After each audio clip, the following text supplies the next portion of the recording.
the certification we are going to have on 19th of October, we are going to certify 781.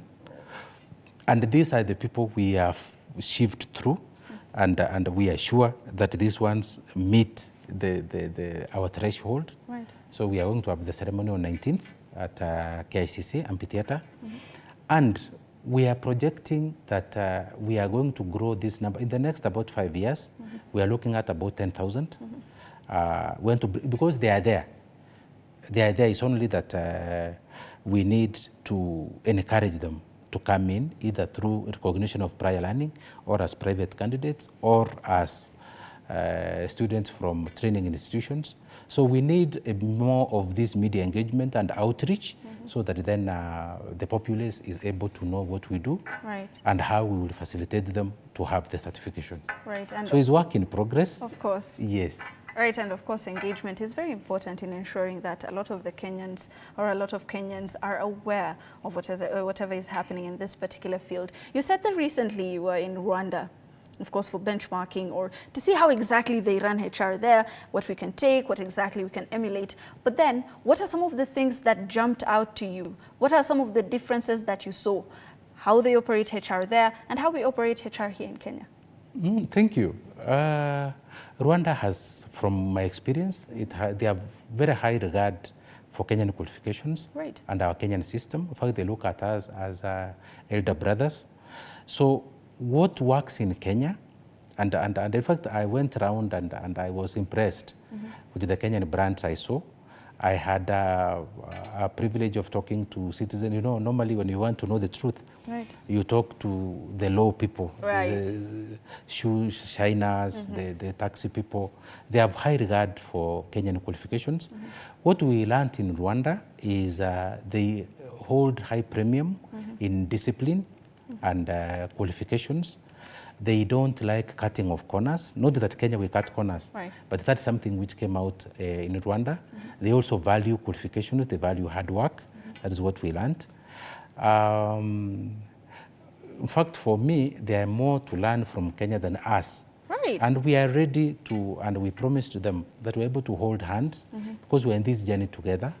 We say in life, nobody has a monopoly of knowledge. Right. That is what you can learn from a brother and a sister, and then as you perfect your system. So it was my first time to be in Rwanda. It was quite amazing.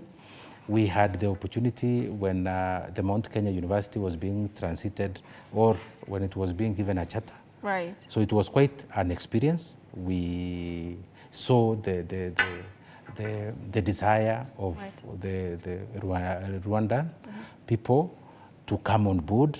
They really wanted to know what is it that the HR will do towards their contribution.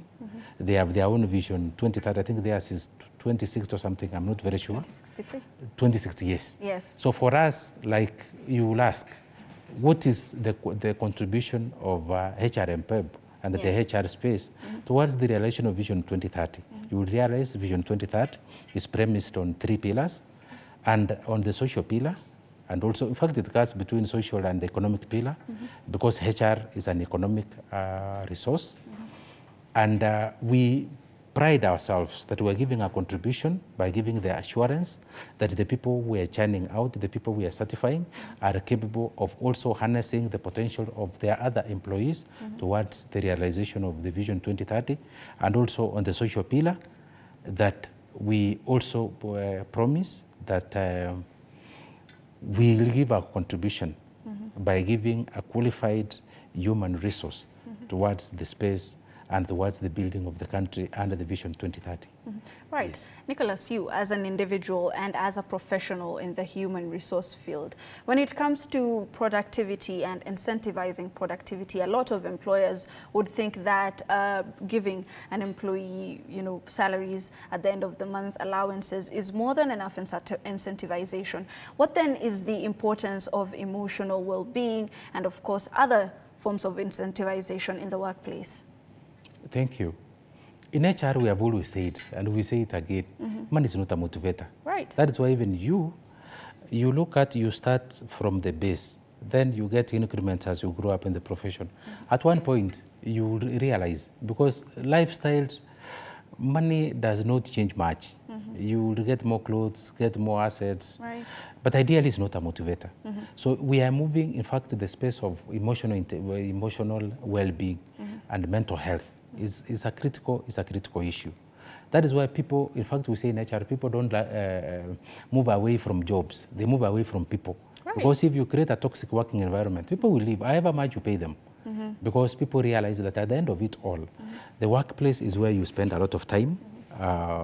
So if it's toxic, it becomes very difficult for you to leave. So that is why we have incorporated it in our curriculum that as HR professionals, create a conducive working environment, be interested in people, look at their welfare. Look, these are small things that matter. For example, nursing mothers. Right. When they tell you a child is sick, understand. Because sometimes children have a habit of becoming sick, Yes. either late at night or very early in the morning. And then much as you didn't anticipate to be away from work, you find there are other emerging issues. So we tell our professionals, and we have trained them so, and that have a human heart. And that is why the name human resource. So those small soft things, we have incorporated them. Right. How do you bring, for example, financial stewardship? How do you train people? Because rarely are we trained on the subject of money. Of course. And that is why we tell our professionals that have these systems into the workplace, advise people on work-life balance. Jobs will always be there. Have time for yourself, have time for your family. Also in terms of mental health, when you realize people have pecuniary embarrassment, people have overcommitted salary, able to assist them to go through. Right. Because at the end of it all, most of our working life, we spend it at the workplace. So unless it's conducive, unless it is accommodative, it becomes difficult to live. But our professionals have been trained, so they have been equipped, they have been skilled, they have been retooled to be able to create that conducive working environment.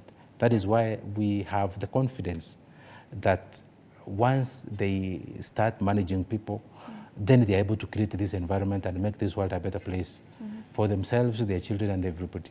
Right, and as you've said, it's very important to make these adjustments, not only on an individual level, but also at an organizational level. There is a difference between generations. What appealed to Generation X, who are our parents, what appealed to the generation before that, and what appeals to a lot of millennials and Gen Zs is very different. How exactly is HRM PEB having this, in mind when they're setting up the frameworks?